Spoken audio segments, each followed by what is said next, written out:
7 o'clock on October 15th, I call this meeting of the Board of Chosen Freeholders to order. Please rise for a moment of silence.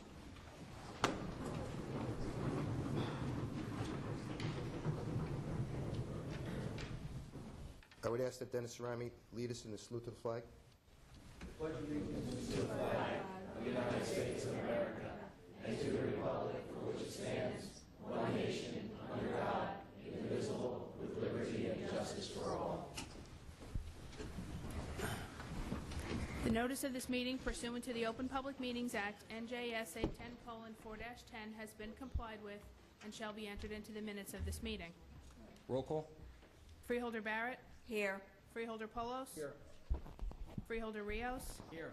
Freeholder Scott? Here. Freeholder Valenti? Here. Freeholder Director Delina is home ill this evening. Freeholder Deputy Director Rafano. Here. Now, if there's no objection from the board, I'd like to consider 3 resolutions at this time concerning open space, and first call upon Paul Clark to give a presentation about the Polder Farms. Paul? Thank you, Freeholder.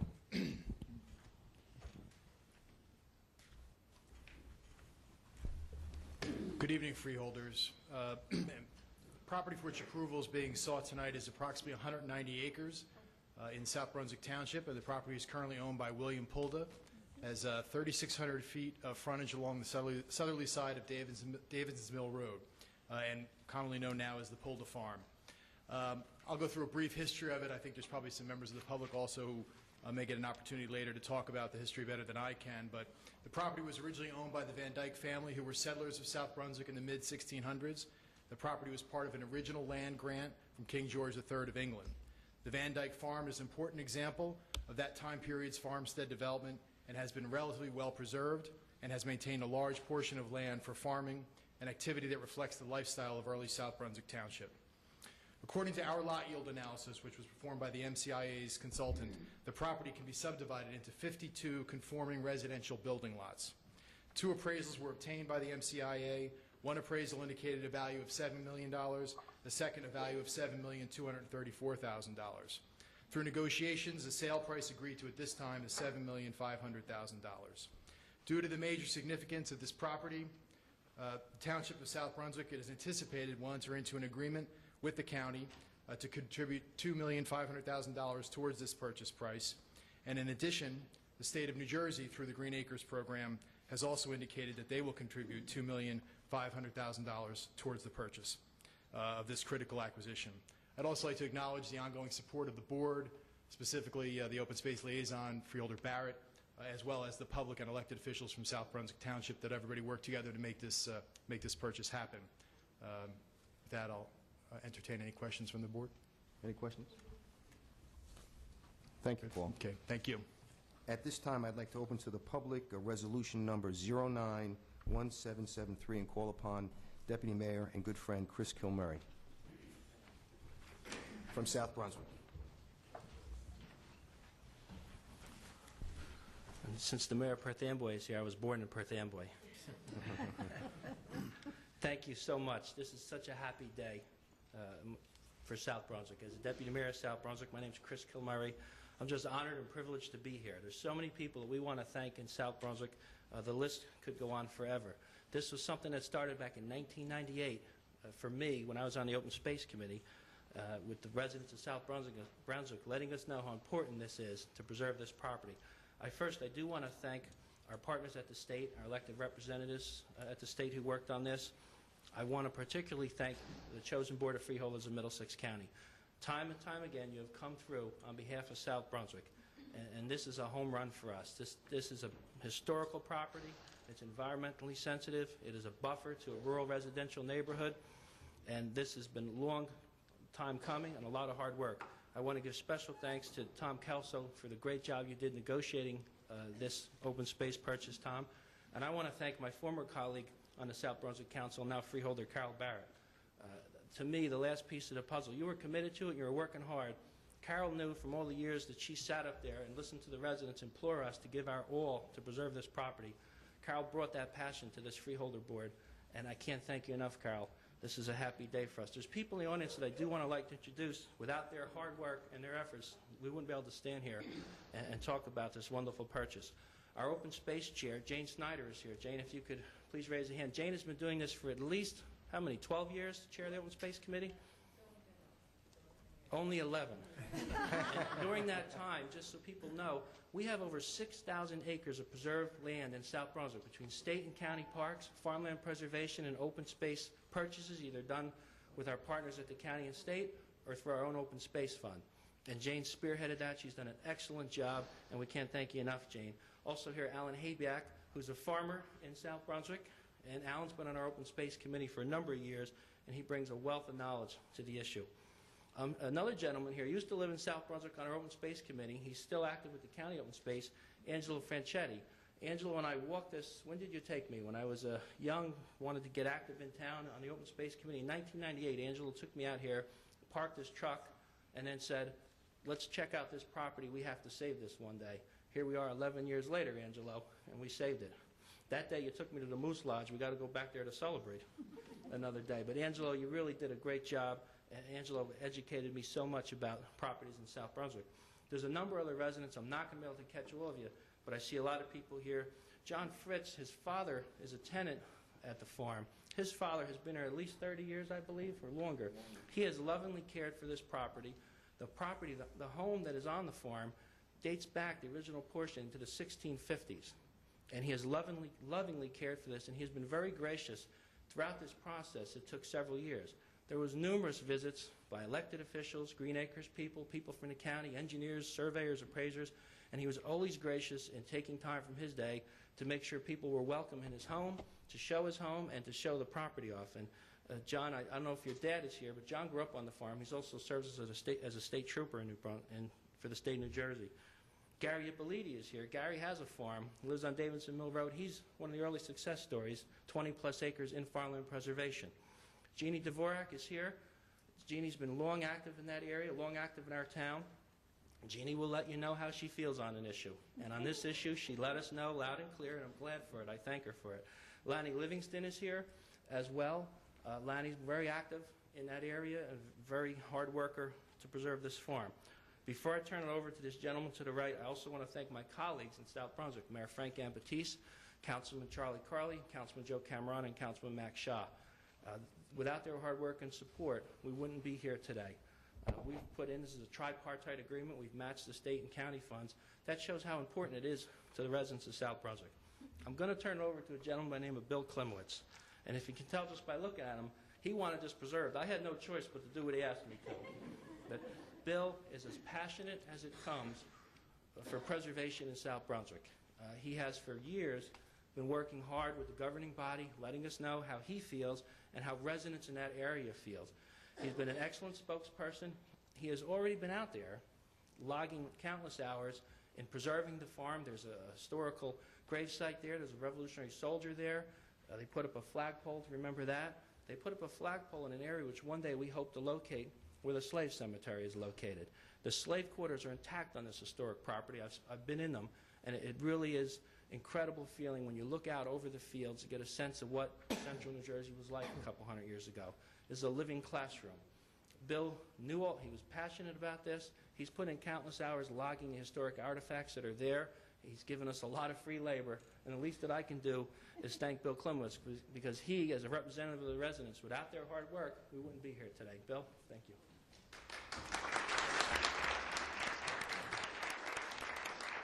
I can't say enough for Mr. Kilmurray. He's been a good ally in this fight to preserve the farm. And our town council, we've always, for years now, we've really been going to it, trying with letters to the editor and various newspaper articles, and we tried to contact anybody we could to save this farm. And it's a real testament to the county to preserve this place. It has a special history to it. It is an active farm. It's been so for almost 300 years. And also, you have the environmental aspects of the farm. A lot of the parts of the farm are unprotected parts of the Pigeon Swamp, which is an important water source in our part of New Jersey. So the county really has to be commended for this. I'm very proud to live here. Thank you. Thank you. Thank you.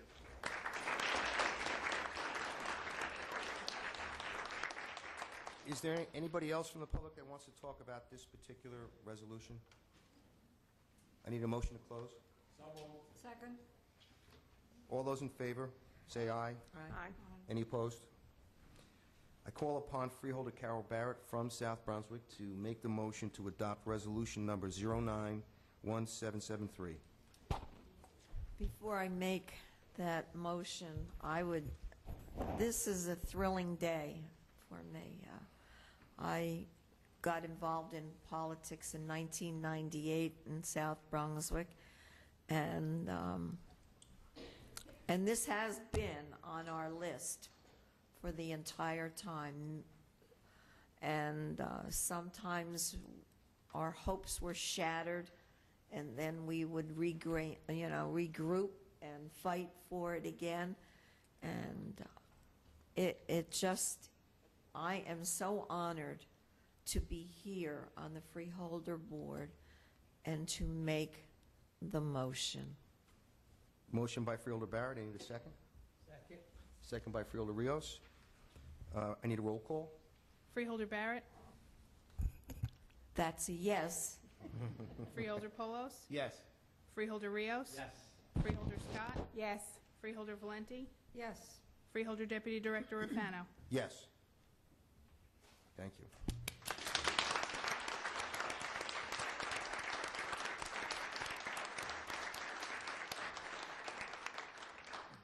Now moving on to the next resolution, that's resolution number 091903, which is an open space grant in the amount of $500,000 to the Borough of Metuchen. I open the public portion on resolution 091903. Call upon the mayor, Tom Valhalla, for some comments.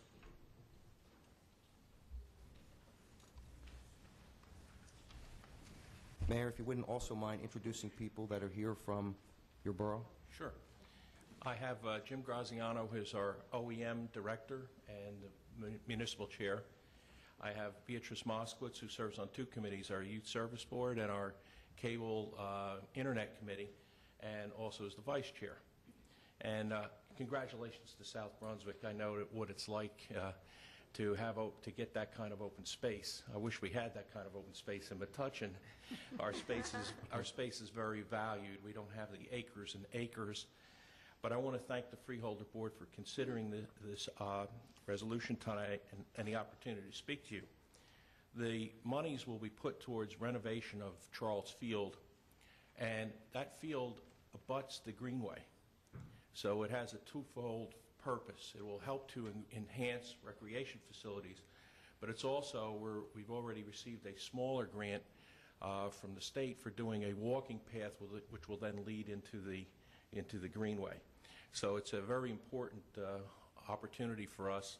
It's not the huge acres, but for us it's a great thing, and we do have a sore need for recreational facilities. So I hope that you could pass the resolution, and I thank you in advance. Thank you. Thank you, Mayor. Anybody else from the public on this particular resolution? I need a motion to close. So moved. Second. All those in favor say aye. Aye. Any opposed? At this point in time, I'd like to call upon Freeholder Barrett to once again make the motion to adopt the resolution. Carol, in her capacity, oversees the Open Space Trust Fund. So, Freeholder Barrett? This is once again a wonderful day for me and for the residents of Metuchen. And each parcel of open space or monies for a park like this is what government is all about, to help the people and help the quality of life. So it is my distinct honor and pleasure to make the motion. Motion by Freeholder Barrett. I need a second. Second. Second by Freeholder Valente. Roll call. Freeholder Barrett, That's a yes. Freeholder Polos, Yes. Freeholder Rios, Yes. Freeholder Scott, Yes. Freeholder Valenti, Yes. Freeholder Deputy Director Rafano. Yes. The third resolution for consideration is resolution number 091774, which is an open space grant to the city of Perth Amboy in the amount of $325,000. I'd like at this time to open it up to the public on resolution number 091774. Mayor Diaz is here. And if you would introduce, Mayor, the people that are with you. Oh, absolutely. Good evening, Freeholders. Thank you very much. For me, it's an honor to be here. Now I'm officially mayor of the city of Perth Amboy for 15 months. And I am joined here by Karen Kubalak. Karen is, she actually is are spearheading the fundraising for the Historic Library of Perth Amboy. And also we have Barbara Salaro, who has been also spearheading for years. You'll hear both of them how important this public library is to the city of Perth Amboy. It's an original Carnegie library built back in the early 1900s. And we want to preserve our library. This is a historic building, and we have an obligation to ensure that our buildings and our historic significance of these buildings are preserved for our children and for the future. I mean, we were seeing for many years, many of these buildings were torn down. Well, with my administration, what we're doing is that we're making sure that we're ensuring that our history is preserved.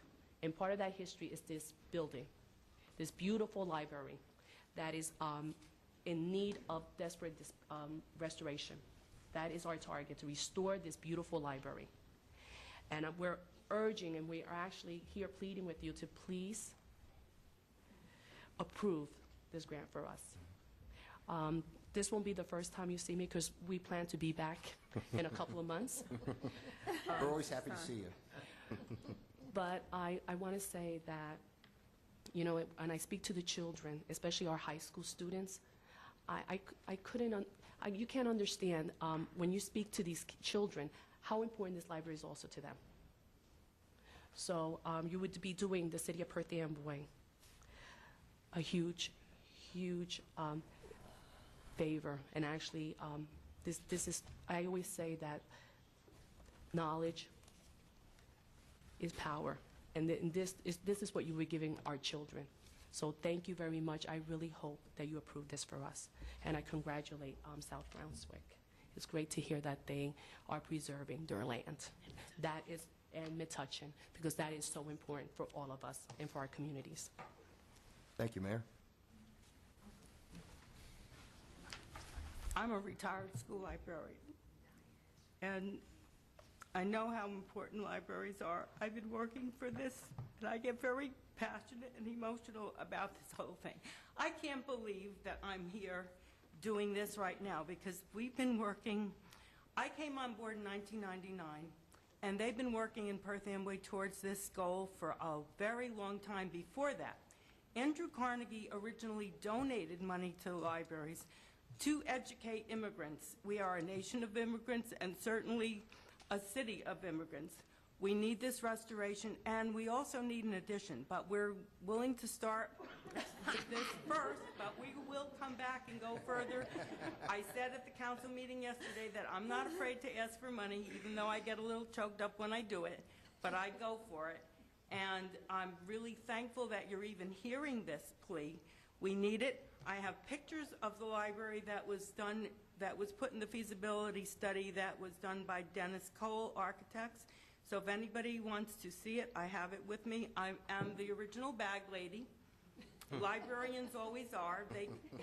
I have 3 bags for the Perth Amboy Library. The trustee bag, the building bag, which is gathering more and more information, but we are keepers of stuff. That's what librarians do. And I'm thankful that you're even considering this, and I'm very hopeful that you do give us the money, and we will be back for more and more until we get it done. And I would like it done in my lifetime. I'm not getting younger.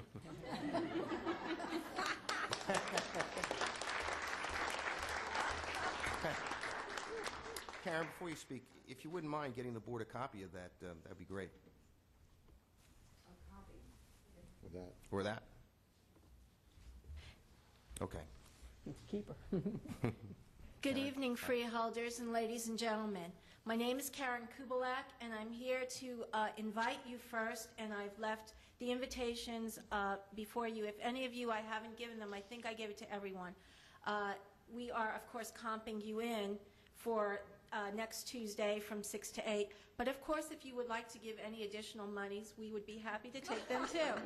I do believe in the seek ye shall find, and knock and it shall be given to you. And I will tell you that 3 weeks ago when the mayor, actually I was the squeaky wheel that was coming from the library and saying, Mayor, they hear that they want to have a fundraiser in October and we don't know how to go about it. Well, the third time I came up to her, she said, Karen, you're in charge of it. And for the last 3 weeks, literally, I have taken this on as not just a passion, but as a business. That's how I look at it. We are a nonprofit. Celebrate Perth Amboy has been in existence in Perth Amboy for 20 years. Many of you may have come in 1989 to our city when we celebrated the 200th anniversary of the signing of the Bill of Rights. And yes, Perth Amboy, New Jersey, was the first state in those colonial counties that actually signed the Bill of Rights. And I think it's so good to remember that and acknowledge that, because the Bill of Rights was our pursuit of liberty, life, liberty, and happiness. And what more do you have but a library that helps you pursue that through education, cultural awareness, and future development of the youth of this great nation and our city of Perth Amboy. We have a situation here, and you're going to be getting that Koval report, where our library is a historic Carnegie Library. In 1903, it opened its doors. Now we have a situation where it's going to cost us $1.75 million, according to Koval, who did a prospective plan. That's not the final architect because we have to go out for public bids. But the bottom line is, and $5.5 million for an addition.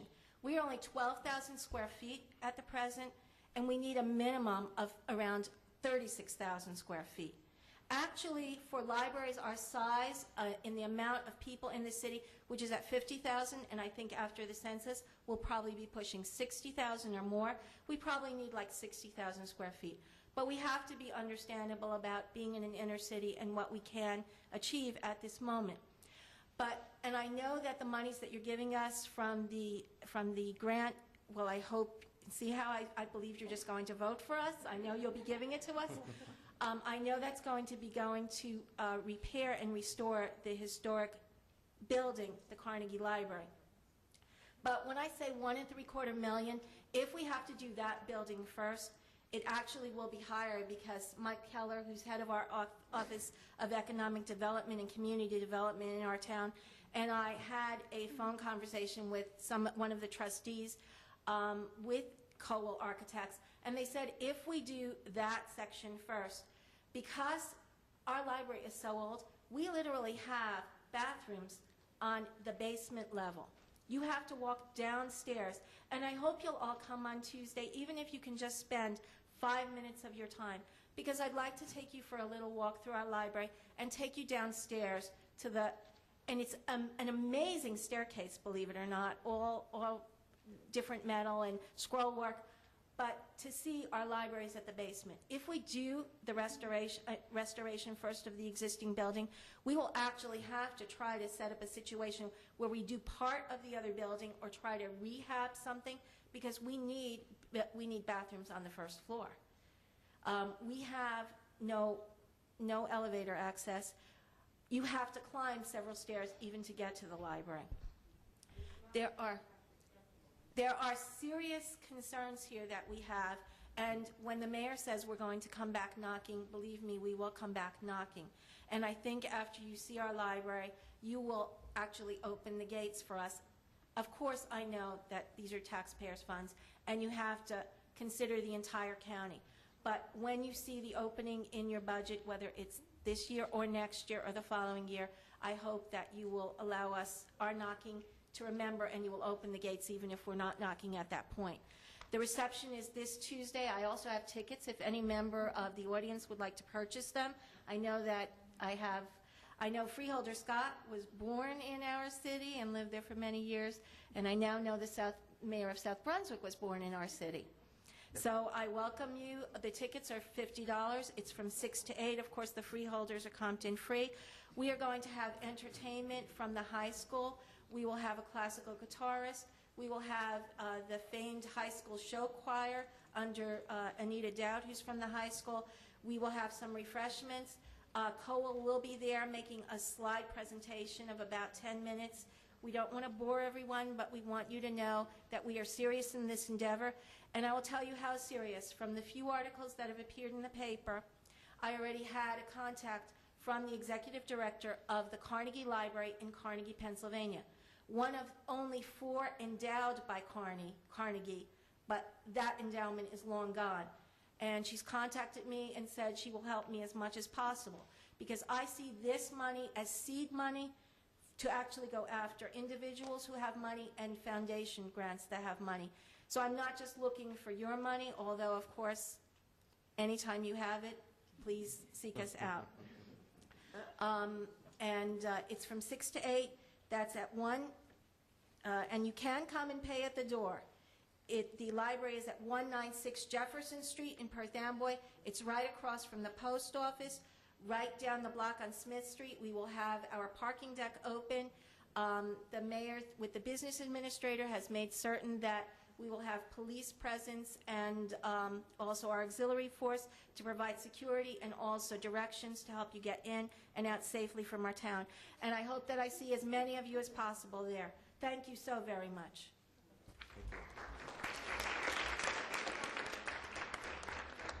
Anybody else from the public who would like to talk about this particular resolution? I need a motion to close. Second. All those in favor, say aye. Aye. Any opposed?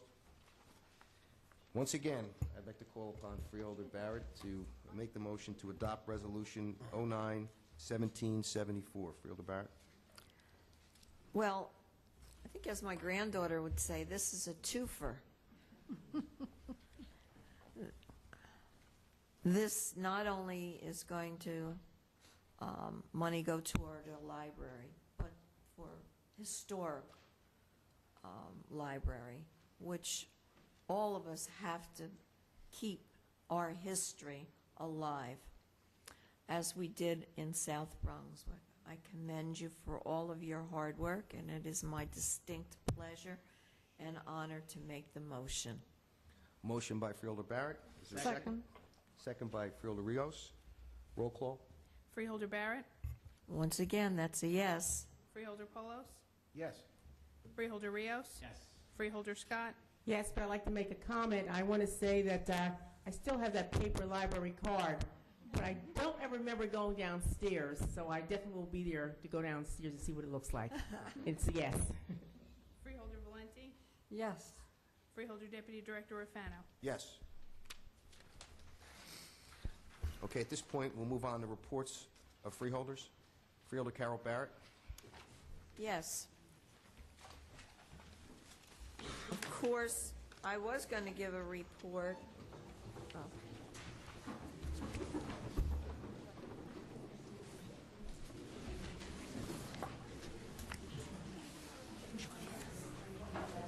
Okay, thanks, Karen. More?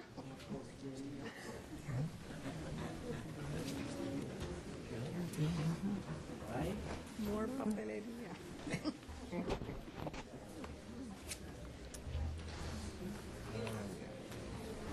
What is this? Is that Millie? No. Okay. Oh, jeez, Tamara Shallow? What the heck is this?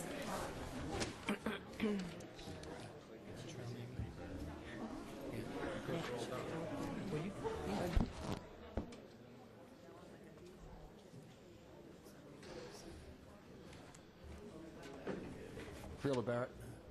Yes.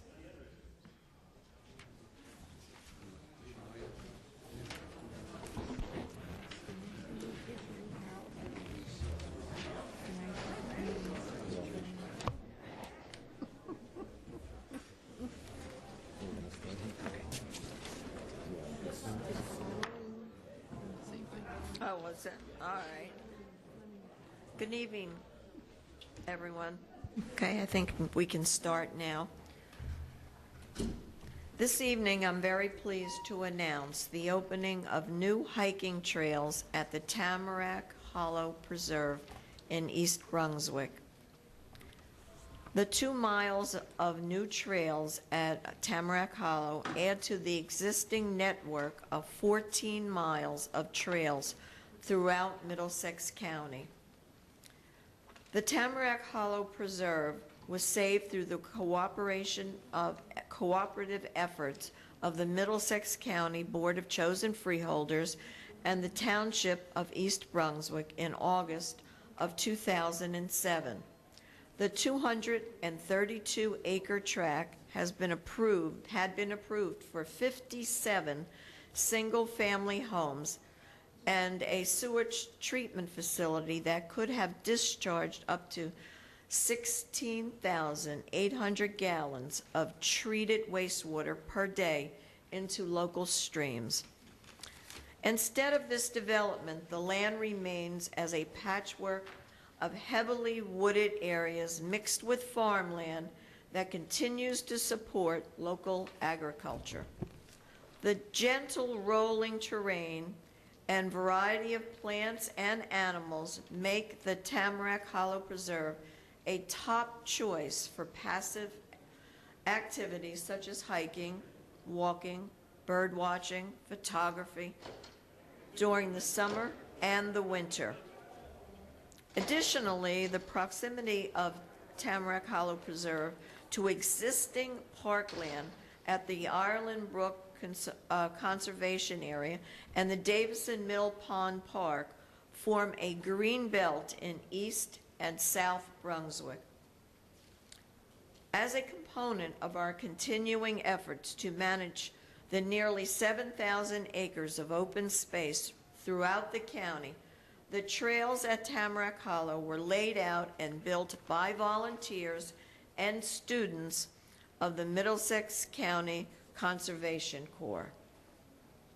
This past summer, members of our youth Youth Conservation Corps cleared, built, and marked the 2 miles of trails, including a half a mile of brand new trail. They also provided trail measurements for the creation of a new trail map. In an effort to increase awareness and use of the new trails, the Board of Chosen Freeholders and the Middlesex County Department of Parks and Recreation are sponsoring a trail naming contest this fall. The contest is open to all students and residents who hike the half mile of new trail at Tamarack Hollow Preserve. Rick Lear of our Department of Parks and Recreation will present the details regarding this contest. Rick?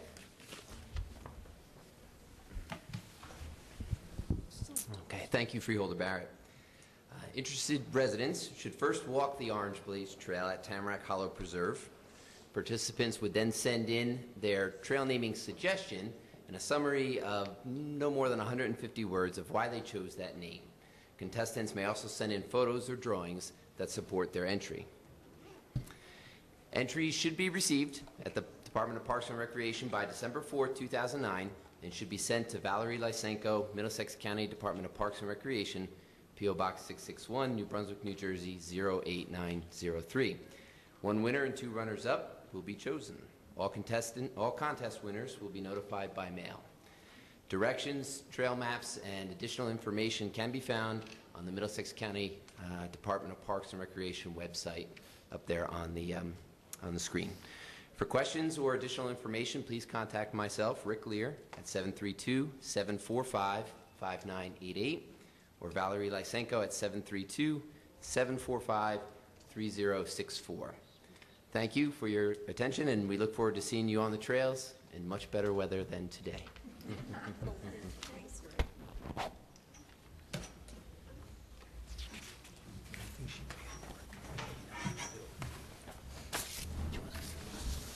I just have one other short item on reports, if I might, because I missed the last meeting. And I would be remiss if I did not say, because this also is very good news for the residents of Middlesex County. On tonight's agenda, you will see 13 American Dream down payment loans for the first-time home buyers. These loans, which average about $7,500, help pay for down payment and closing costs for first-time homeowners who take homeowner training and who can qualify for a standard 30-year fixed mortgage rate.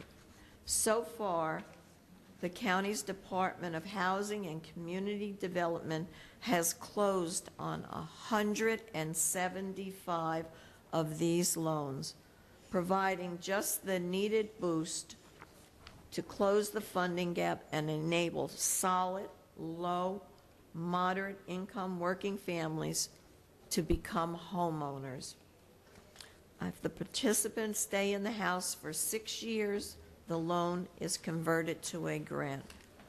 And this is really wonderful, and thank you, Paul. Thank you, Freeholder. Freeholder Paulus? Thank you. A couple items and then just a few photos I'd like to share with the board. In the past couple of weeks, is it set up? A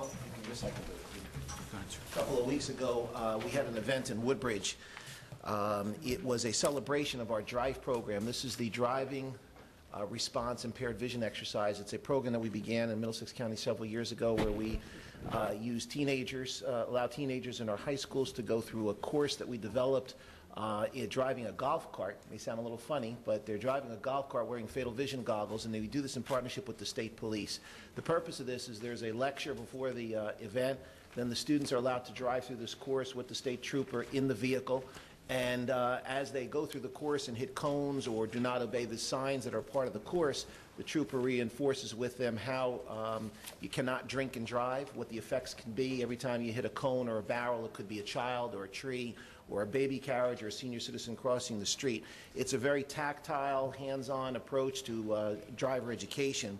We began it here in Middlesex County 8 years ago. It is now spread throughout New Jersey. We're proud that we have a partnership with the New Jersey State Police, and about a week and a half ago, the Colonel of the State Police, Colonel Rick Fuentes, came to Middlesex County to Woodbridge High School to celebrate this program, along with Pam Fisher, the Director of Highway Traffic Safety. We had a great event at Woodbridge High School, and we not only allowed the students to go through the course, but we also commemorated 4 new golf carts and 2 new trailers, which the county purchased this past year, with all of the decals and detailing that was provided by grant money from the state.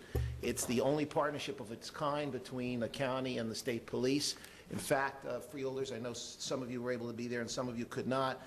It was nice to actually see, and the colonel made a comment about it, the state police pulled up a trailer that they purchased. It said New Jersey State Police Driver Training Response Exercise, and on the bottom it said in cooperation with the Middlesex County Board of Freeholders, and the colonel laughingly said, I've never really seen that on any of our equipment before, but it was nice to see that they were giving Middlesex County credit for the program.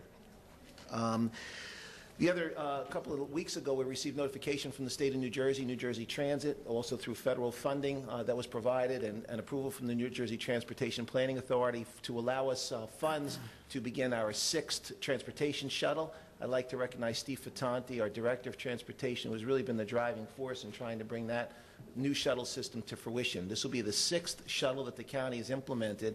The nice thing about this shuttle is that it's going to knit together Jamesburg, Spotswood, and Plainsboro. We are now trying to create new transportation opportunities for the southern part of our county. The reason why this is particularly important and exciting is number one, it's being provided by grant dollars, so it's not coming off the county dollars, but more importantly, it's going to knit together the new development that's occurring in Plainsboro. Some of you may be aware that Princeton Hospital is moving to Plainsboro. They're building a huge facility there, a nursing home, medical office buildings. It's a great economic development opportunity for Plainsboro and for our county. This is going to create job and employment transportation as well as senior and disabled transportation for people who want to go from Jamesburg to Spotswood for shopping and employment opportunities. So we're excited. All of our buses are ADA accessible and wheelchair accessible. So it's an exciting new program, and that will be getting started in the spring, but the funding has been approved. Now I guess I'll go to this. This past week, Khalid, where do I get started on this?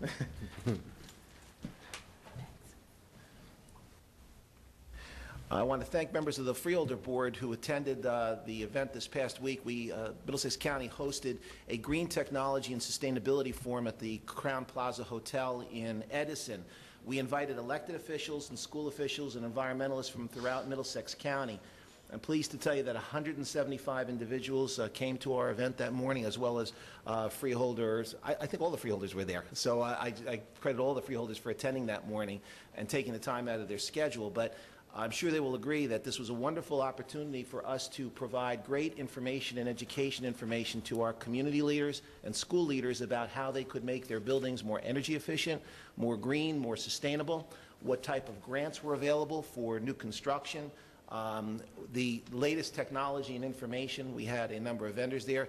In this photo, in the center is President Jean Fox from the Board of Public Utilities, who I'll also note, freeholders, didn't just speak in the morning and leave. She actually stayed for the entire conference and attended the workshops, which I think underscores how important this conference was.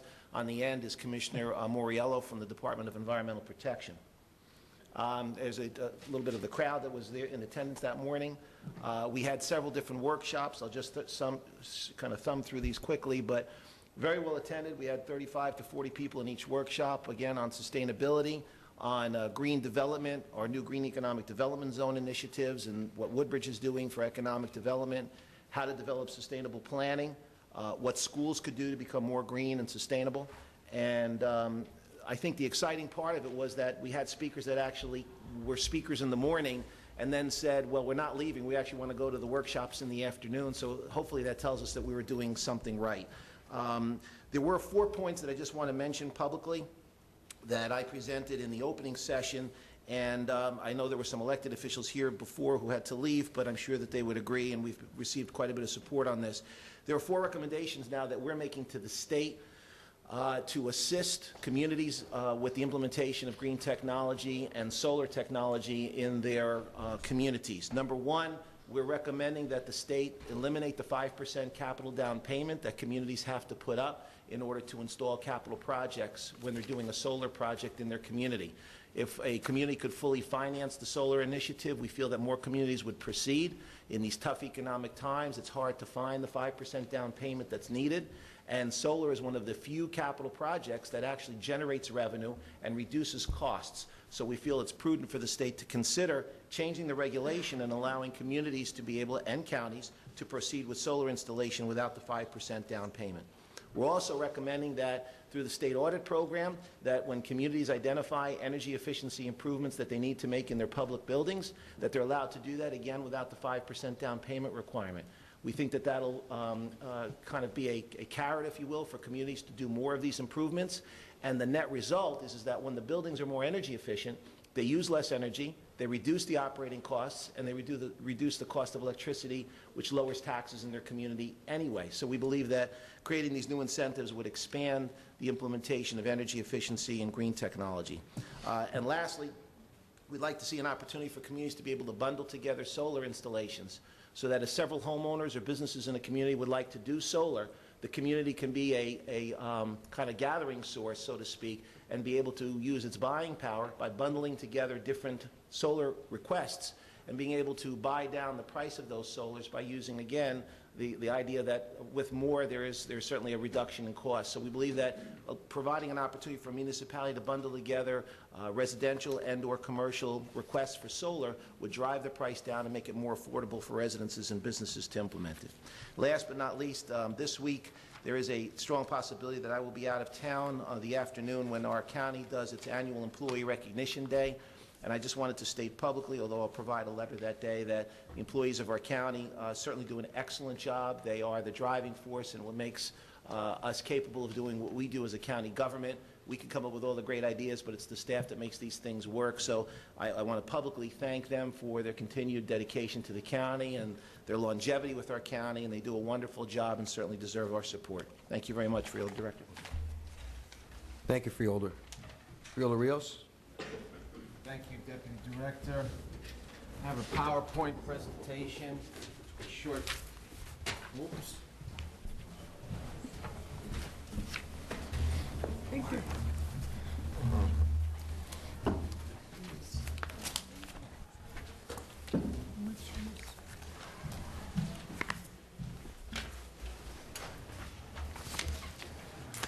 I would just like to give the freeholders and the public an update on where we're at with our Old Bridge long-term health care facility. And we have our contractor outreach program. And this was created as a way to enhance the economic well-being of the community through the inclusion of local residents, subcontractors, and businesses, utilizing them to the fullest extent possible. This project will also make considerable efforts to provide opportunities for minority-owned, women-owned, and certified small business to participate in our projects. Recruitment of local minority-owned and women-owned businesses. By following these methods, our team has achieved outstanding results. We found through experience that the utilization of local subcontractors and suppliers and local hiring has only served to expedite and enhance the construction process and give us an absolute better project. So up to date, right now, our contract award status, total projected awards to identify direct subcontractors to date is $20 million. And out of that $20 million, the projected outreach program participation is 17.8. And out of that 17.8, contracts projected to be awarded to Middlesex County companies trying to keep workers in here, the money staying in Middlesex County, to businesses in Middlesex County is $10.9 million. So again, this is an important project to all of us, and I'm sure our late beloved Director David B. Crabiel would be really happy to see that we're continuing in this process with this. But right now, the schedule, the notice to proceed was in July of this year. Our excavation and underground utility installation began in September. Our footings and foundation will begin next week, obviously all according to weather conditions. Building structural and decking erection begins in January of next year. The building interior finishes begin in April of next year. The facility construction complete, or the CO, will be March, and the furniture and fixture and equipment installation begins in March 16th. So this is going to be something great. This will be in addition to what we have in as far as Edison, our Roosevelt Care Facility, but it's something that's important that we started and we want to continue.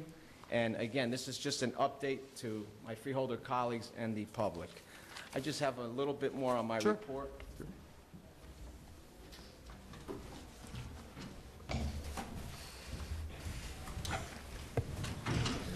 Short, brief addition to my report as well.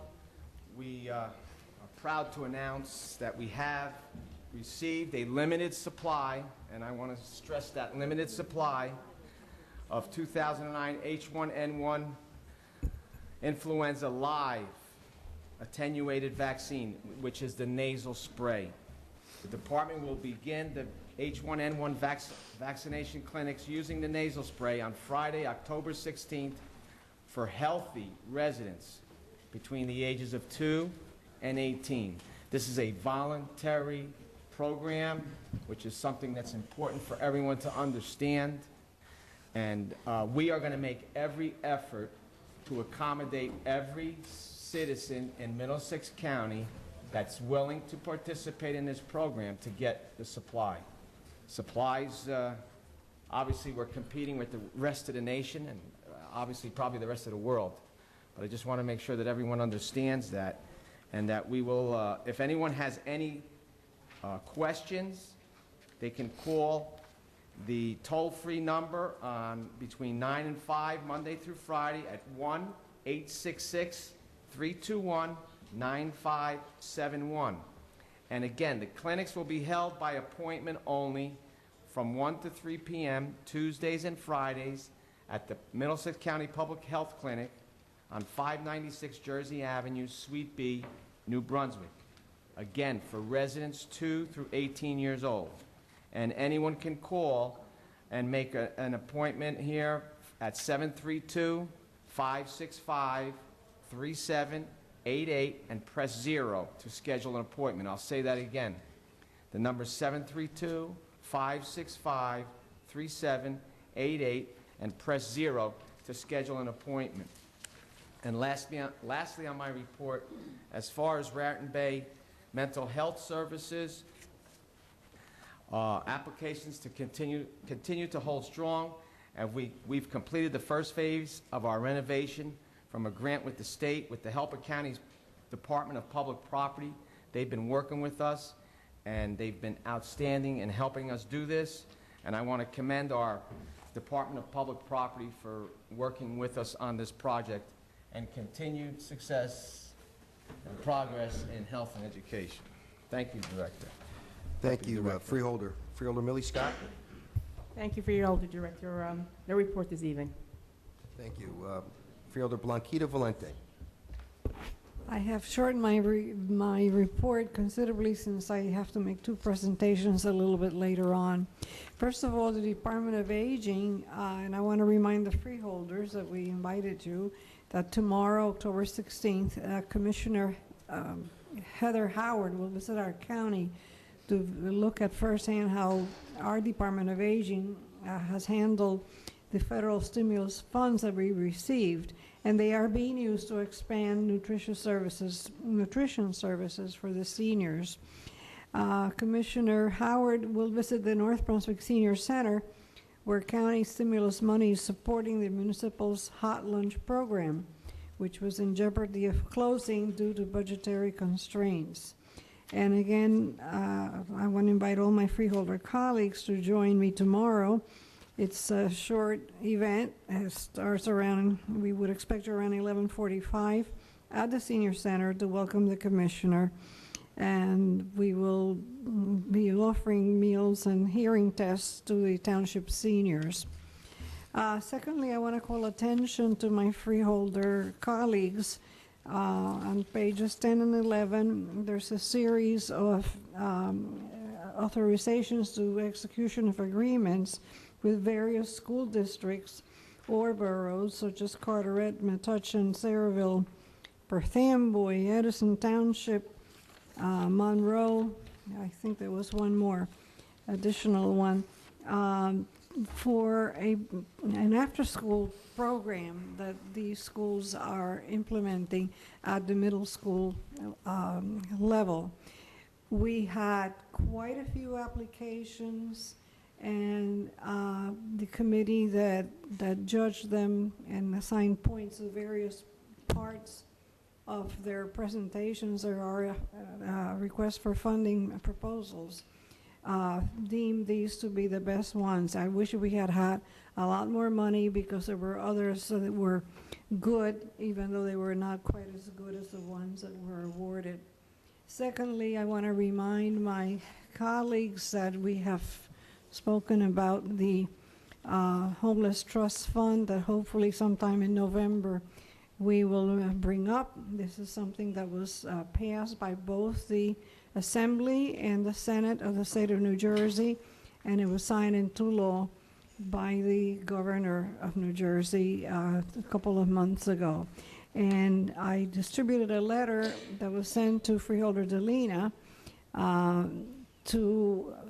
that speaks about this, and this came from the FISH program that is held in Piscataway, Fish Hospitality Program.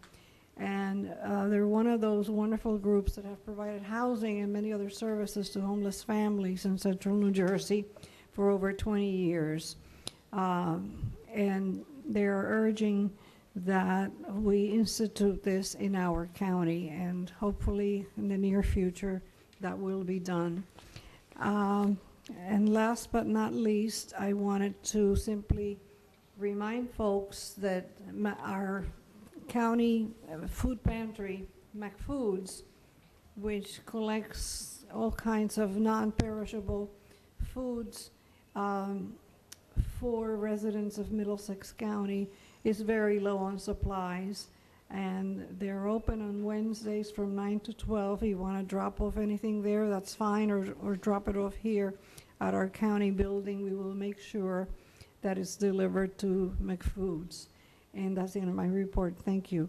Thank you, Freeholder. At this point in time, I'd like to deviate from the regular order of business to conduct one public hearing and for the adoption of 3 ordinances. First is Resolution Number 091692. Notice of this public hearing was published in the Home News Tribune on October 5th, 2009. This public hearing was authorized at a meeting of the Board of Chosen Freeholders held October 1st, 2009. Clerk will read Resolution 091692 by title only. Authorized public hearing to be held on Thursday, October 15, 2009 at 7 p.m. in the Freeholders Meeting Room, Ray, Public Housing Agency's Annual Plan for 2010. I declare the public hearing open. I need a motion to close. So moved. All those in favor say aye. Aye. Any opposed? There is no further action required on this resolution, Freeholders. Now I'd like to consider ordinances 0901 and 0902. Margaret? This ordinance was introduced by the Board of Chosen Freeholders on July 16, 2009, and a public hearing was held on August 20, 2009. Local bond law requires that a period of 45 days must pass from the date of the public hearing before the ordinance may be considered for adoption. The clerk will read ordinance number 0901 by title only. Loan ordinance of the Board of Chosen Freeholders of the County of Middlesex, State of New Jersey, approving and authorizing the entering into, execution, delivery, and performance of a loan agreement with the Middlesex County Improvement Authority, the authority, relating to the issuance of county-guaranteed open space trust fund revenue bonds, Series 2009, by the authority, pledging monies in the trust fund therefore, and authorizing a public hearing to be held thereon on August 20th, 2009. At this point, I'd like to recognize County Counsel Tom Kelso for comments. Yes, Deputy Director and members of the Freeholder Board. As you will recall, both this ordinance 0901 and the next ordinance 0902 both relate to the agreement to be entered into with the Middlesex County Improvement Authority and a guarantee by the county of bonds to be issued by the Improvement Authority in the amount of $40 million to replenish our open space trust fund. The public hearing on both of these ordinances was held on August the 20th, 2009.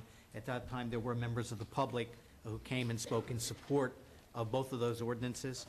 The board will recall that by law, there is a requirement that 45 days elapse, what we call an estoppel period, before there can be action taken by the board on both of these ordinances. And since the August 20th date, a period in excess of 45 days has run, and therefore at this time it's appropriate for the board to take action on both ordinance 0901 and the next ordinance, which is the companion ordinance 0902. 02. I need a motion to adopt ordinance number 09-01 on final reading. Motion. Second. Motion by Freeholder Valente, seconded by Freeholder Barrett. Uh-oh. Roll call, please. Freeholder Barrett? Yes. Freeholder Polos? Yes. Freeholder Rios? Yes. Freeholder Scott? Yes. Freeholder Valenti? Yes. Freeholder Deputy Director Rafano? Yes. Next is ordinance 09-02. This ordinance was introduced by the Board of Chosen Freeholders on July 16, 2009, and a public hearing was held on August 20, 2009. Local bond law requires that a period of 45 days must pass from the date of the public hearing before the ordinance may be considered for adoption. The clerk will read ordinance number 09-02 by title only. An ordinance authorizing the guarantee by the County of Middlesex, State of New Jersey, of county-guaranteed open space trust fund revenue bonds of the Middlesex County Improvement Authority in an aggregate principal amount not to exceed $40 million in bonds issued for the purpose of financing the acquisition of open space throughout the County of Middlesex, and authorizing public hearing thereon on August 20th, 2009 at 7 p.m., and authorizing publication thereof. At this point in time, I'd like to recognize County Counsel Tom Kelso for comments.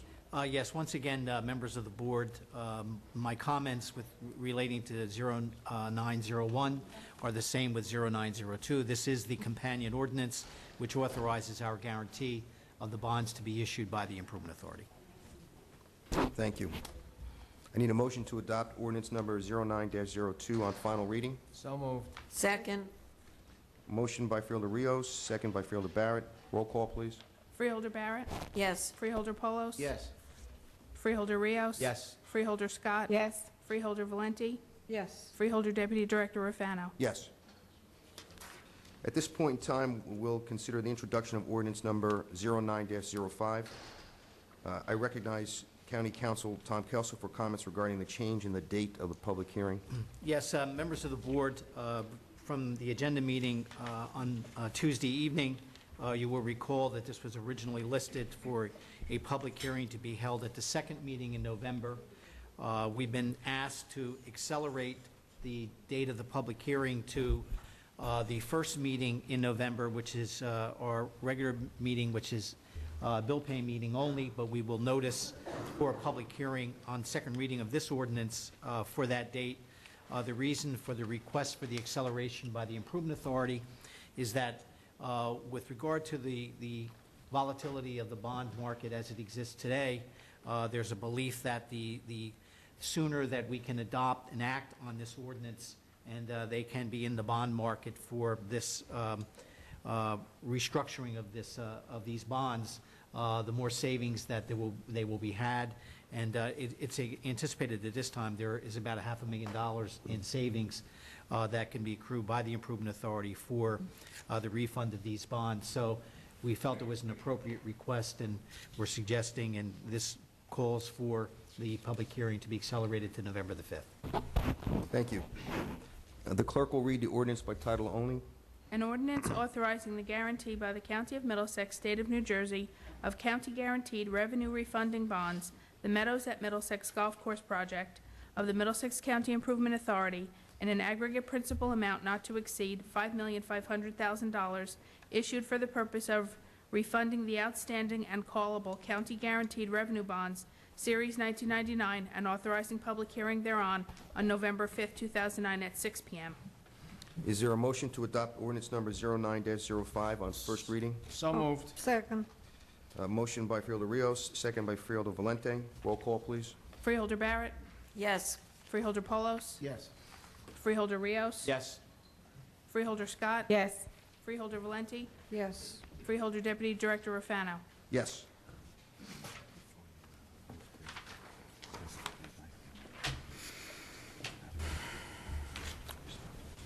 Okay, at this point in time, I understand that a member of the Van Dyke family of South Brunswick is here, delayed in traffic, and would like to say a few words. Come on up.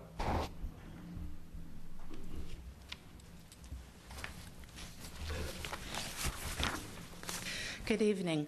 My name is Karen Van Dyke, and I'm sorry I got in here late between traffic and a prior work commitment, but I am just really thrilled that you have been actually able to preserve my family's homestead that my father and aunts and uncle grew up on and the generations before them.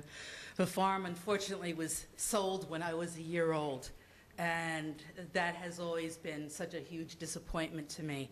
But now with the public access that will be given, I can go down and connect with my family roots there. And my father is absolutely thrilled, too. He would be here if he could, but he's having another hip surgery this evening, so he was not able to make it. I just can't say enough. I am just tickled and thrilled that you have been able to accomplish this, and I know my father has tons of Van Dyke artifacts and documents and things, and other people in the family do too. So hopefully you will be able to move ahead with the museum idea, and there's certainly plenty of old equipment, which is over at Cook College at this point, at the museum somewhere. And I think you'll be able to find a nice group of items and documents to really make the museum interesting. So anyway, thank you so much again, just from the bottom of our hearts. Thank you.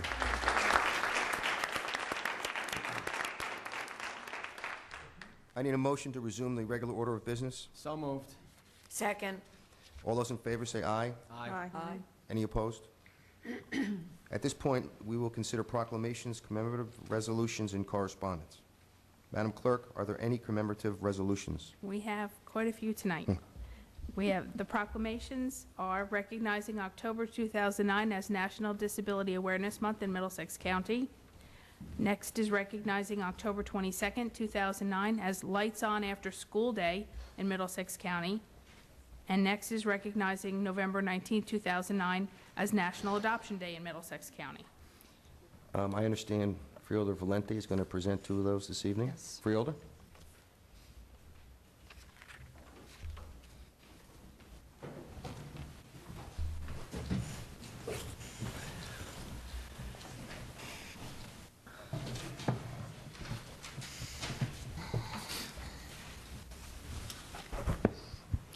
It is a privilege to introduce Anita Clavering. She is the Vice President or Vice Chairperson of the Middlesex County Commission for Persons with Disabilities. And we are recognizing the month of October as National Disability Awareness Month in Middlesex County. It's a long proclamation, and I'm not going to read it all, but we're very proud of our committee and what you do. And they meet quite regularly, and they have adopted a lot of projects. So Anita, on behalf of the Board of Chosen Freeholders, I want to thank you for your service and award this to you and your committee. And if you'd like to say a few words. Thank you very much. You're welcome. Okay. Yes. Should we turn use the microphone? Anita? Anita? Yes. Use the microphone. Okay. Okay.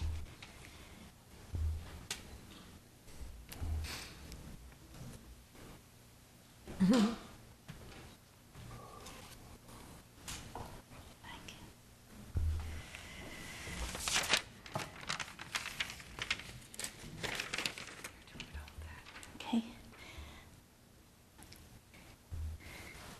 Thank you, Freeholder Valente.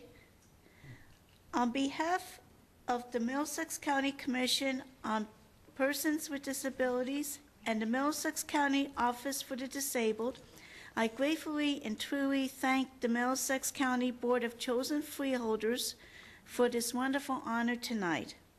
I wholeheartedly accept this proclamation acknowledging October as both Disability Awareness Month and Disability Employment Awareness Month. Most importantly, I strongly feel that this proclamation foremost recognizes people with all disabilities as productive and contributing citizens in our communities and in society.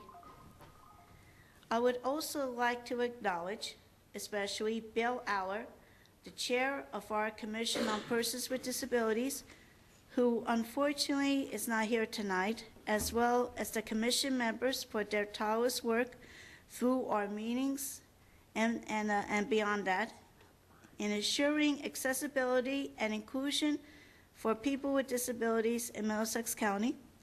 Lastly, but certainly not least, we would like to acknowledge Julie Cusimano, who's behind me, Director of our County Office on Persons with Disabilities, Debbie Hare of the Personal Assistance Services Program, and Bridget Kennedy for their support of our Commission's continuing and invaluable efforts.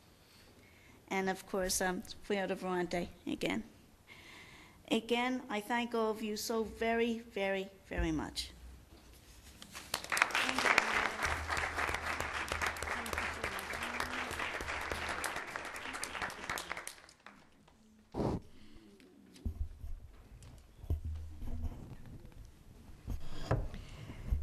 Now we're going to be recognizing October 22nd as Lights On After School Day in Middlesex County. Will our Division Director of Addiction Services, Elliot White, would you kindly please come forward and accept this proclamation from the Board of Freeholders. This is our 10th annual nationwide celebration of after-school programs that will take place on October 22nd in more than 7,500 communities throughout the country. And it's a beautiful proclamation. It mentions all kinds of programs, especially the ones that I called attention to the Board of Freeholders that we presently have given support to in many parts of our county. So I want to thank you, Elliot, for all you do for our young people, and accept this on behalf of our Board of Freeholders. Thank you. Thank you very Would you much. like to say that a few words? Very briefly, again, thank you, Freeholder Valenti, and thank you, Freeholders, for your support of the notion of creating credible and effective after-school programs for school-aged youth in the county and across the nation. That period of time after school closes and before parents gets home are critical hours that need to be filled with programs that challenge students and keep them safe. So thank you again for your support.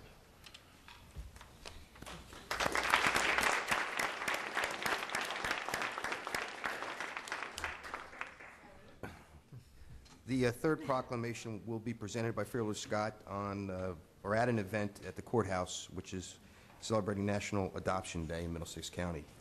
Commemorative resolutions. The first is recognizing Dale Caldwell of the City of New Brunswick, as he has been named the 2009 New Jersey School Board Member of the Year, as selected by the New Jersey School Boards Association. Next is recognizing Reverend Linwood D. Rouse of Piscataway on the occasion of his 25th anniversary as pastor of the Macedonia Original Free Will Baptist Church in Piscataway. Next is recognizing the 23rd Annual Vito Racine Spinal Cord Research Dinner of the Central Jersey Spinal Cord Association. Next is recognizing the following individuals as they have been selected by the Woodbridge Metro Chamber of Commerce. Citizen of the Year, E.J. Myers of Bonefish Grill. Corporate Citizen of the Year, the Hess Corporation. Member of the Year, Caroline Ehrlich, Woodbridge Township. Small Business Person of the Year, Guy Falzerano of the Rainbow Academy. The William E. Short Award recipient is Dr. Susan Mansfield of Kennedy Park School number 24. And the Frank G. Pelsman Community Service Award recipient is Detective John Rosler of the Woodbridge Police Department. Next is recognizing the efforts of the New Brunswick Domestic Violence Awareness Coalition. Next is recognizing the following volunteers who planted a wildlife habitat garden at Irving School in Highland Park. They are the Highland Park Educational Foundation: Steve Barnes, Eleanor James, Nikki Gonzalez, Donald Risch, and Jim Zara. And last is recognizing Mark Edward Schaff II of Boy Scout Troop 109 East Brunswick, as he has achieved his Eagle Scout Award. Thank you, Margaret. I need a motion to adopt the resolutions. So moved. Second. Motion by Freeholder Rios, second by Freeholder Barrett. Roll call, please. Freeholder Barrett? Yes. Freeholder Polos? Freeholder Rios? Yes. Freeholder Scott? Yes. Freeholder Valenti? Yes. Freeholder Deputy Director Rafano? Yes. Madam Clerk, please read the correspondence. Oh, no. No. Oh, no. Not that bad. We have a resolution from the Hunterdon County Board of Freeholders encouraging the voters of New Jersey to vote yes on the Green Acres Water Supply and Floodplain Protection and Farmland and Historic Preservation Bond Act on November 3rd. A resolution from the Borough of Highland Park opposing the United States Postal Service proposed plan for consolidating mail sorting operations currently performed at the Kilmer P and DC facility. A resolution of the Borough of Red Bank, Monmouth County, urging the elimination of state-imposed unfunded mandates. Monthly report of investments from the Office of the County Treasurer for the month of September. Minutes of the Middlesex County Improvement Authority meeting held September 9th.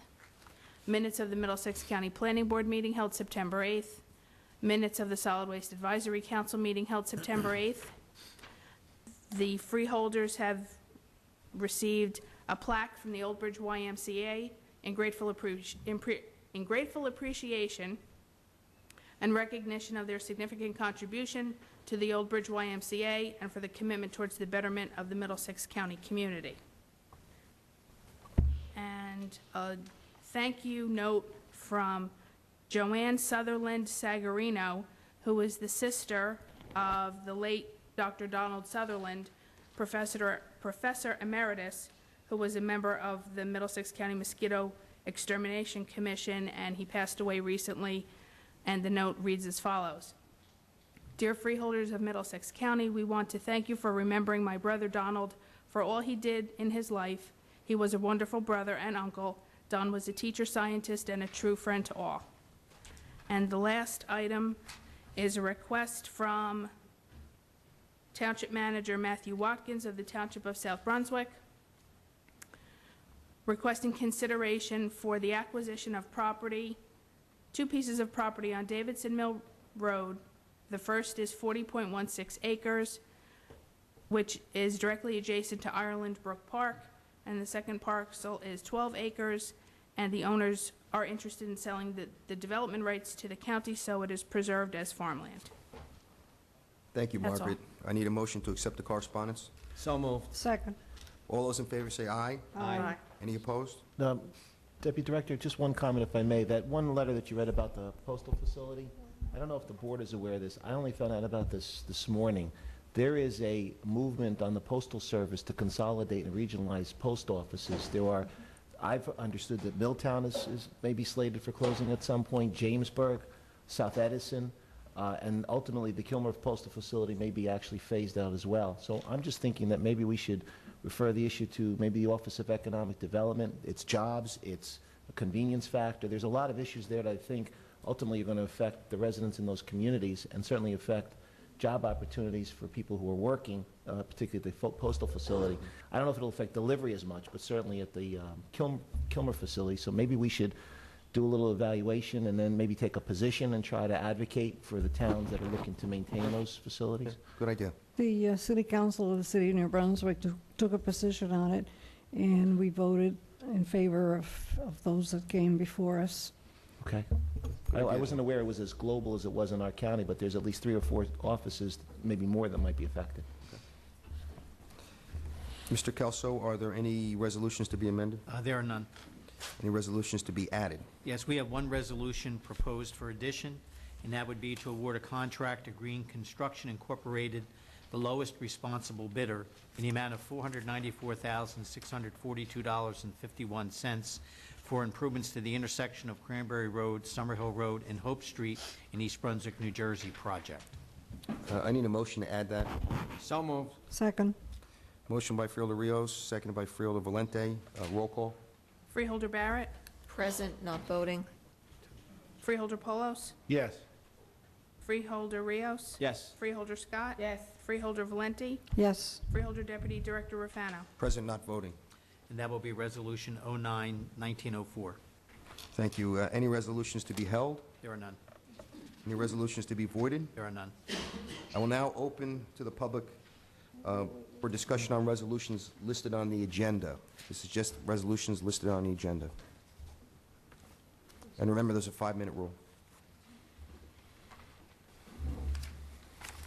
I need a motion to close. So moved. Second. All those in favor say aye. Aye. Any opposed? Does any freeholder have any items on the agenda that they wish to have removed? Yes, Voted on separately? I do, Deputy Director. Resolution 09-1803, Resolution 09-1890, 1890, and the third one is Resolution 09-1902. Okay. Anybody else? I also have one, Director. I have 09-1844. Okay. I have one, which is the 1904.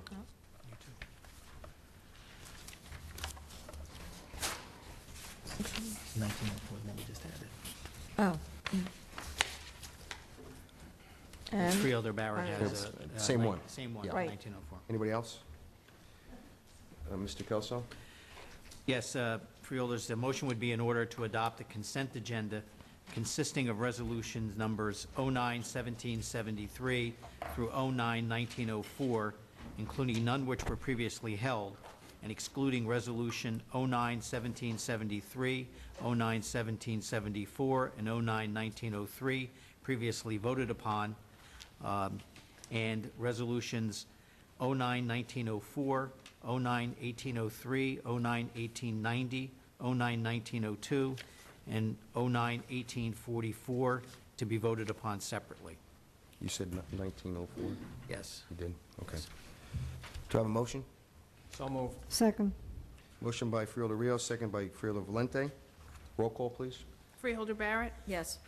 Freeholder Polos, Yes. Freeholder Rios, Yes. Freeholder Scott, Yes. Freeholder Valenti, Yes. Freeholder Deputy Director Rafano. Yes. And now, Freeholder Deputy Director, I believe it would be appropriate to consider resolutions 09-1803, 09-1890, and 09-1902, which were removed by Freeholder Valenti. I need a motion. So moved. Second. Motion by Freeholder Rios, second by Freeholder Barrett. Roll call. Freeholder Barrett. Yes. Freeholder Polos. Yes. Freeholder Rios. Yes. Freeholder Scott. Yes. Freeholder Valenti. Present not voting. Freeholder Deputy Director Rafano. Yes. And at this time, Deputy Director, I believe it would be appropriate to consider Resolution 09-1844, which was removed by Freeholder Rios. I need a motion. Motion. Second. Motion by Freeholder Valente, seconded by Freeholder Barrett. Roll call, please. Freeholder Barrett. Yes. Freeholder Polos. Yes. Freeholder Rios. Present, not voting. Freeholder Scott. Yes. Freeholder Valenti. Yes. Freeholder Deputy Director Rafano. Yes. And finally, Deputy Director, Resolution 09-1904, which was excluded by both you as Deputy Director and also Freeholder Barrett. Need a motion. So moved. Second. Motion by Freeholder Rios, seconded by Freeholder Valente. Roll call. Freeholder Barrett. Present, not voting. Freeholder Polos. Yes. Freeholder Rios. Yes. Freeholder Scott. Yes. Freeholder Valenti. Yes. Freeholder Deputy Director Rafano. Present, not voting. Okay, at this time, I'd like to open the meeting to the floor. Remember, there's a 5-minute rule. Sure.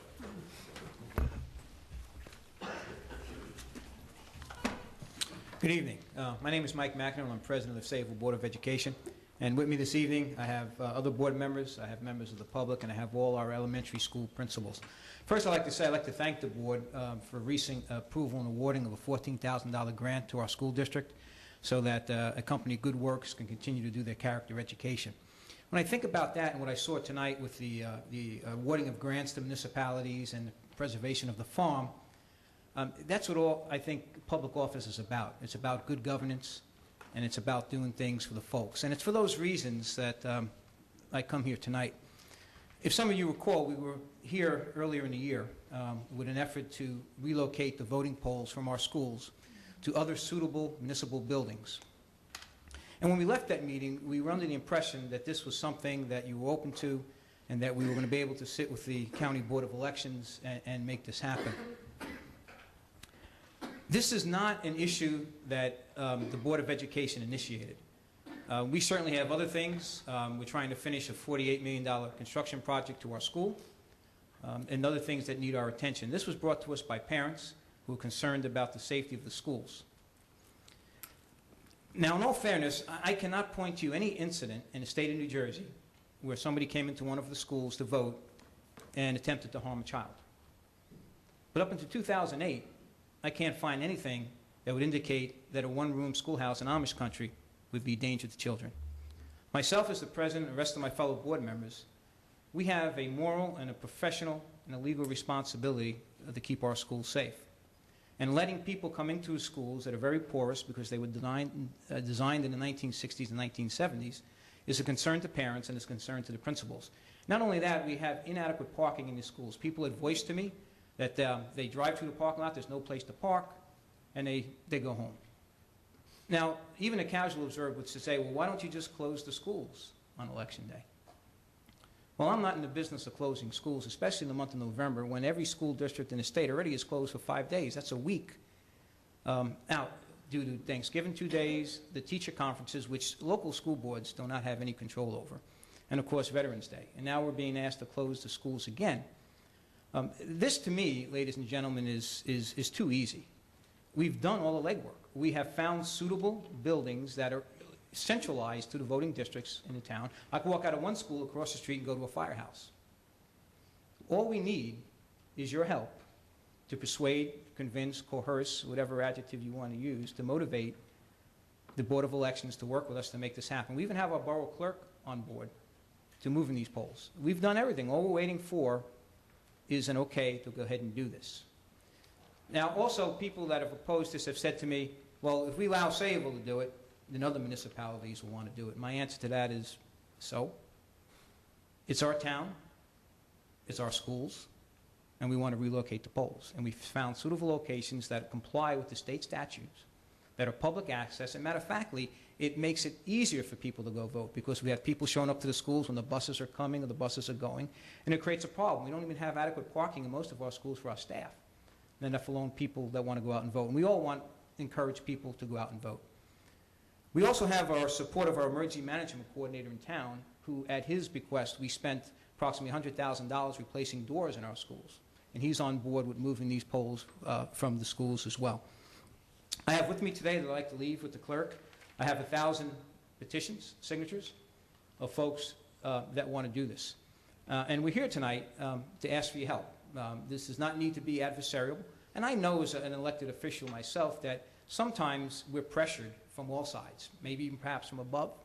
But I think at the end of the day, what we need to do is to make the right call, is to think about, is this the best thing for the safety of the children? Now, a lot of people will say that, you're overreacting for these types of things, but we've had incidents in our schools, and some of our principals will testify that people just wandered around the school and had to be escorted out. Thankfully, no children were harmed, but these were concerns of parents, and I've attended PTO meetings. I get beat up all the time about why can't we move these things when we have a new first aid squad, we have firehouses, we have suitable public buildings. And I think that's the difference between Sayreville and perhaps other municipalities in town. Ocean County, for a matter of fact, I was talking to the board president in Manchester. They moved all their poles out of the schools, and several other municipalities in Ocean County were able to do that. And I know, this is the United States of America. We're a superpower. And certainly, we can relocate the poles when we've done all the legwork, and all we're asking is for your concurrence that we go ahead and be allowed to do that. And that's why we're here this evening. So in closing, I certainly thank you for your time, and appreciate it. Thank you. Yes, sir.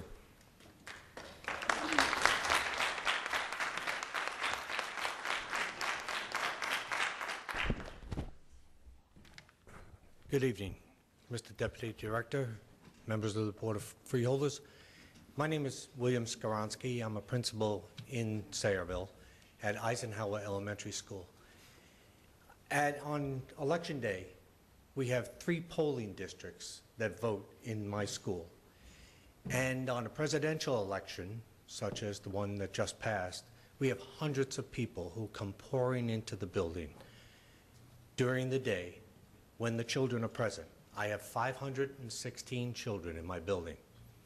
And we are hard-pressed to make sure that the adults stay separate from the children. On any given day, there's a presumption, when I look at a stranger coming into the building, that there's a risk. But on Election Day, there's a presumption that these people are fine just coming into the building. And as well it should be on Election Day. You cannot have magnetometers screening people on Election Day. You can't have people searched by the police on Election Day. You have to have it free and open. So in keeping with that, we have police officers there who screen.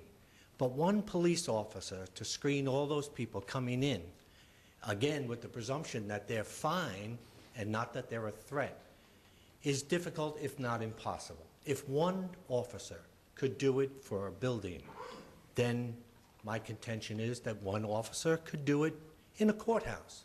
But clearly a courthouse is loaded with sheriff's officers, magnetometers, and all sorts of screening devices to make sure that the people inside are safe. Sometimes I wonder where our sense of priorities are. After 9/11, I thought long and hard about this, and I've been thinking about this, and I thought maybe something would change after the atrocity over in Russia, where the terrorist entered an elementary school.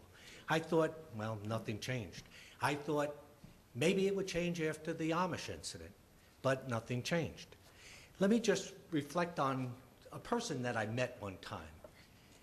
This was after 9/11, shortly after 9/11, there was a lot of talk about orange alerts and yellow alerts. And this person I met said to me, I knew it was an orange alert when I got to work. I said, really, how'd you know? He says, there were added police everywhere. I said, really, where do you work? He said, in a bank. I said, I had no clue it was an orange alert until I heard it on the radio. He said, really, where do you work? I said, in elementary school. So here we protect the banks. They don't even hold the money. It's just the building. But I have 516 children. They deserve protection. We practice lockdown drills 2 a year or more. We practice intruder lockdowns where the children hide in closets and away from open doors so that they're protected from intruders. And we invite hundreds of people on Election Day to come into our building.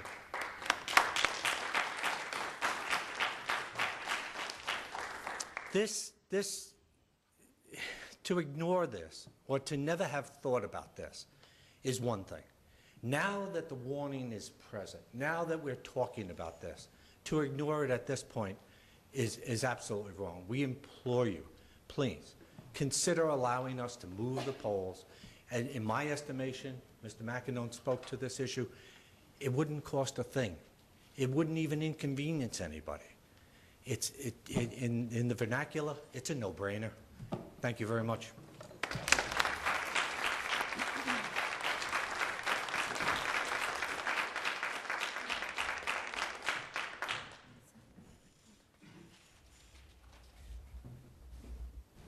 Good evening. My name is Barbara Mangiaracina, and I also come to you today on behalf of the Sayreville and the children of Sayreville. As some of the people who have come before us have done, I believe you should know how many people did travel here tonight in very inclement weather on a cold, rainy night when they would probably rather be home watching television. We have the president of our school board, 3 members from our school board, 3 members of our elementary school PTOs, a couple of teachers, a substitute teacher, a few borough employees, 1 parent who has come out with her children this evening to say that we want these polls removed from our schools. And I did come here a few months ago and read you a speech, which I will read again. I am a parent of 2 children who attend Sayreville Public Schools. My children attend Harry S. Truman Elementary School, of which I am the former PTO president, and the Sayreville Middle School. I am also a substitute for the school district. I strongly urge you to remove the polling places from our schools. In many of our buildings, the voting machines are only 20 feet away from classrooms. I understand that they are police protected, but if something goes wrong, who will be the first one hurt? During our recent presidential election day, someone who wanted to vote entered Truman School through the back doors, which were open to allow staff to enter at the beginning of the school day. This could have been a terrible tragedy had the staff of the school not noticed the person and asked them to use the correct door. There is another reason why I believe the polls should be moved. The New Jersey State Board of Education does not allow Election Day as an excused absence from school. So if a parent chooses to keep their child home, as I did to keep my children safe, the children will ruin their perfect attendance for the year. I stand firmly behind the Sayreville Board of Education members who have worked so tirelessly on this issue for the past 2 years. They have clearly found the solution to the problem. They have found places to move the polls. Tonight, as a concerned resident and taxpayer, I ask you, on behalf of my children and those who don't have anyone to represent them at this meeting, to remove the polling places from our schools. They have obviously done the work for you. Thank you.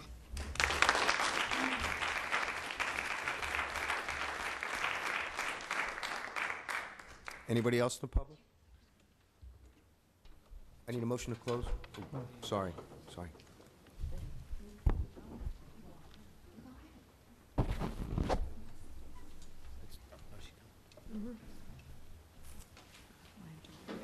Oh, Mr. Stewart? Oh. Go ahead. Oh, thank you. Is that on the same subject? You're welcome to speak.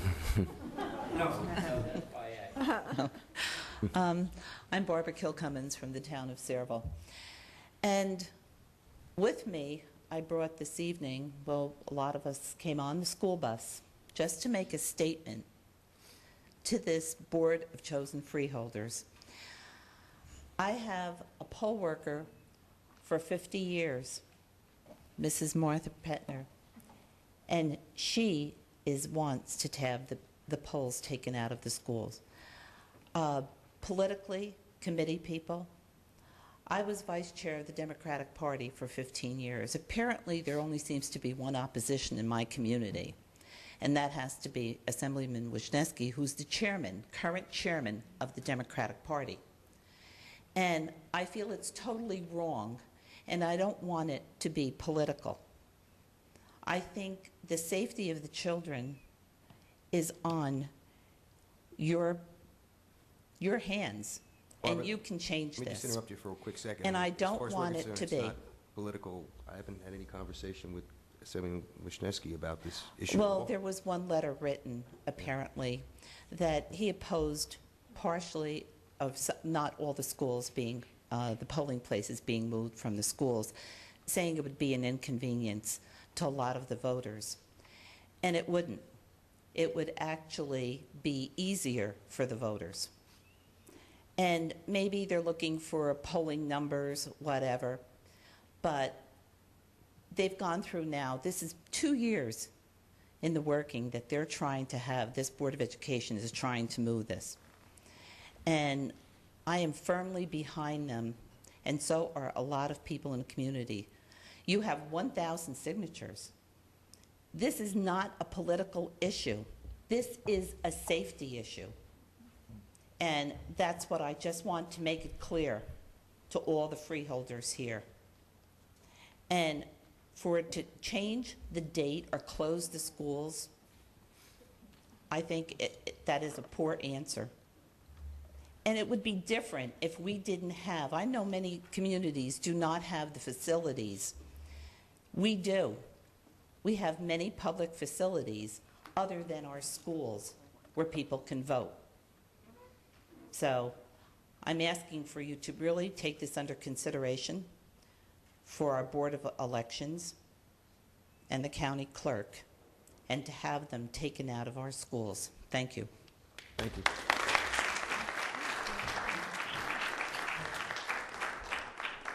Anybody else? Oh, I'm sorry. Deputy Director, are we going to get a chance to comment? Sure. Let's finish with the speakers.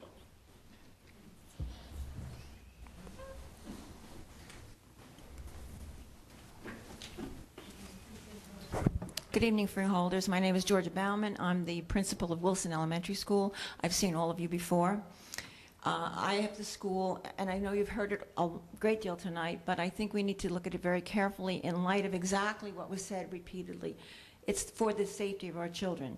Having the school with the most polls, having probably the most seriously difficult school to oversee as far as that election, when when you have all of my doors open all day long, and we have multiple ways for people to get in and out of the area where the polls are being cited, and when the parents move out of there, or people who move into the building, they are able to do it very simply, because this was an old high school.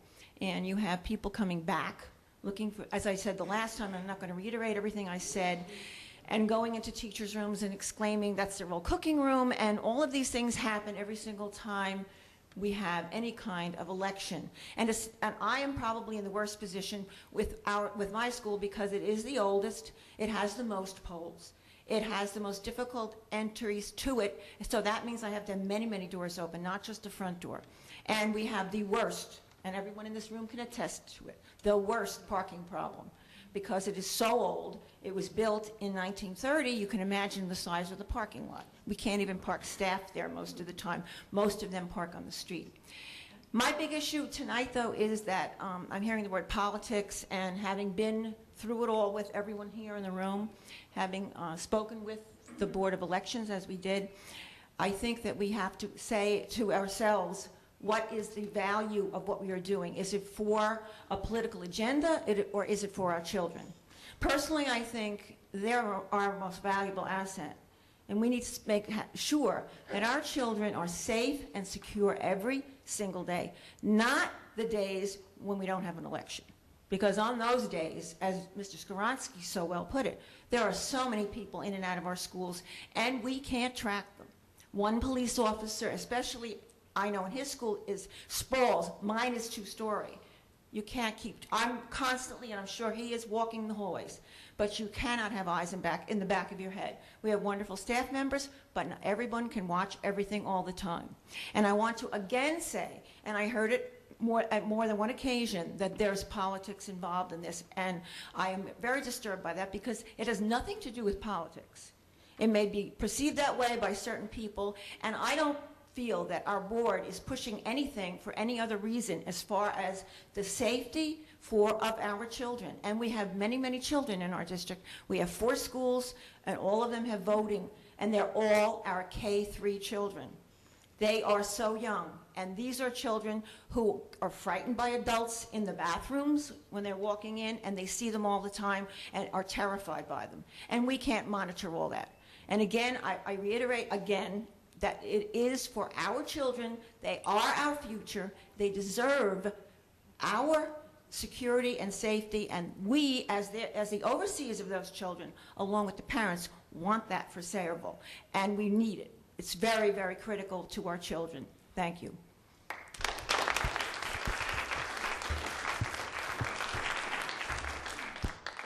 Good evening, Freeholders. My name is Jerry Farrell, and I'm one of the parents. My child goes to Mr. Scroncy's school, and I can attest to the fact that even though there's one police officer, you can walk right into the school, vote, and then go about your business in the school, because I've done it before.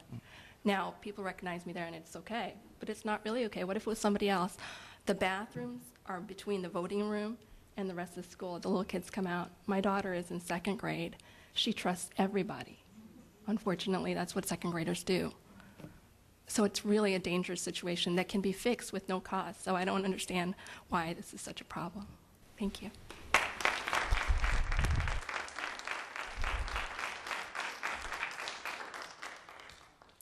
Good evening, Helen Bruno Rakuya. As a parent from Sayreville and a teacher who's worked for 25 years of election days in school, it is a nightmare. When I do morning duty and I have to bring these children in safely, I don't know who the poll workers are, I don't know who the voters are, I don't know who all the parents are, because it's often very early in the year.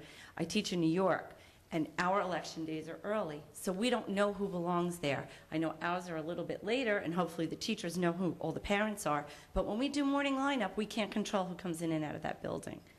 We need to protect our children, and as a parent, I'm asking you to move the polls out of the schools. Thank you. Thank you. Anybody else?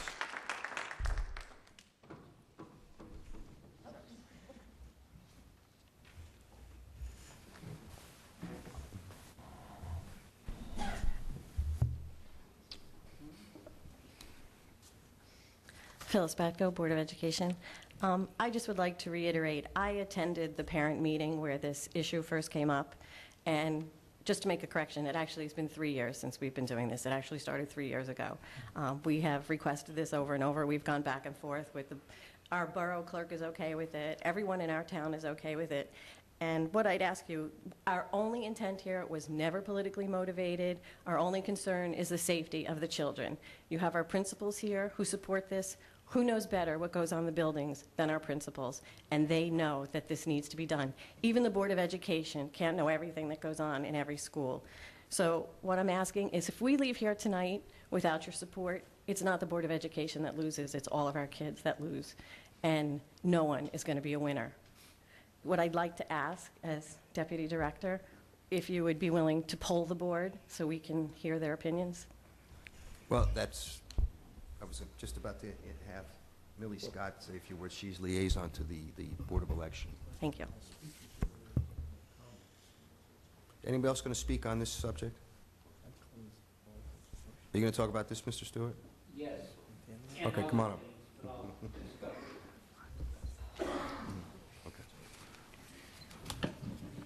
As someone who, Richard Stewart, New Brunswick, as someone who has been an election worker and a municipal chairman and so forth, I'm aware that the Board of Elections, this is something that I haven't heard one speaker say what role the Board of Elections has played in any of this. What is the problem with the Board of Election? Why haven't they dealt with this problem Does anyone have the answer to that? It shouldn't really be brought, to my mind, it shouldn't be here, except if the Board of Elections is not on the job. You're correct, Mr. Stewart. It's not Board of Chosen Freeholders' decision. Well, the reason I think they're here is because they're not satisfied with the responses that they've been getting from the Board of Elections, so they're coming to us to say, Yeah. All right. That's the bottom line. Okay.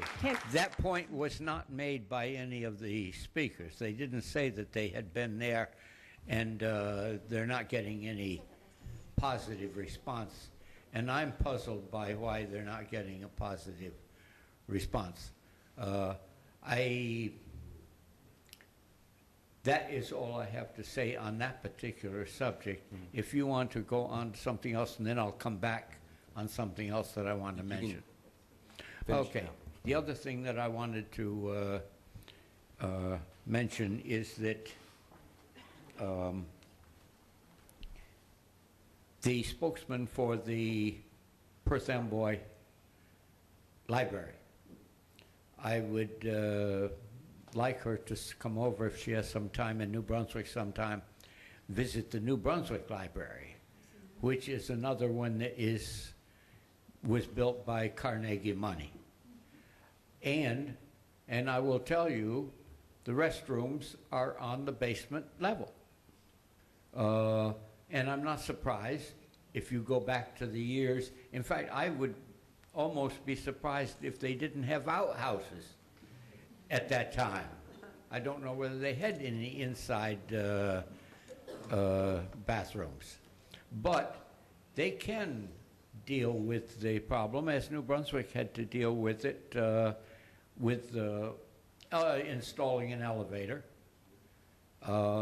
And elevators don't have to be, there are Cadillac elevators and there are Chevy elevators, depending on how much you want to spend on them. They can do something, if elevators are the only problem, they can do something with that.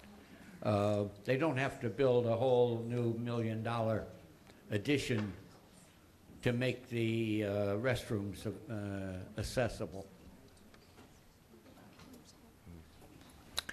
Okay, that's just a thought I wanted to share with you. Thank you, Mr. Stewart. At this point, anybody else in the public? Motion to close. Second. Motion by Freeholder Rios, second by Freeholder Barrett. Would you like?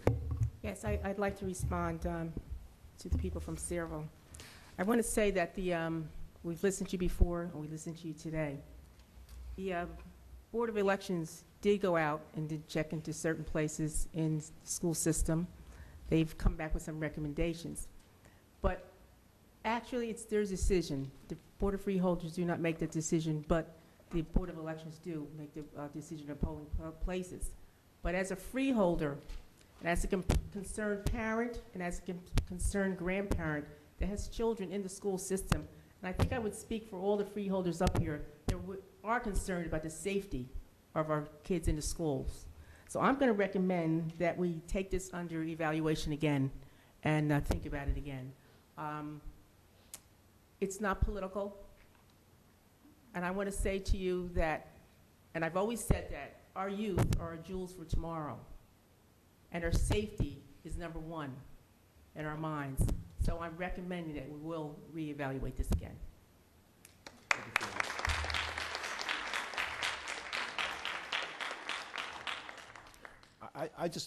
The principal, I think, made probably the most valid point with respect to the school security. This county's been a leader in the state on school security issues. We developed a plan that's been utilized around New Jersey, and I think we should stick by that plan, which indicates that the walls and schools of a building should be secure. And I think the point that was made that any other day, as a parent of 3 kids in a public schools in Highland Park, you have to sign in, you have to go through such a screening process, you can't even get to kindergarten. So I can understand the concern. I also think that the board certainly can take the position, and I understand this is in the purview of the Board of Elections, but we can certainly convey to them that I think this board has always taken the position that local rule should stand solid. If a municipality has a certain view as to whether or not they feel it should be in a school, a firehouse, as long as it's equivalent and provides the necessary accommodations, it should be a municipal decision. And I don't think that the Board of Elections should be imposing their decision as to where they feel it's best. And I also don't think that we have to be concerned about setting a precedent about what happens anywhere else in the county or anywhere else in the state. Let each community make their decision, let them do what they feel is best for their town, and I certainly think we can convey that to the board, and hopefully the Board of Elections will see fit to do what's right.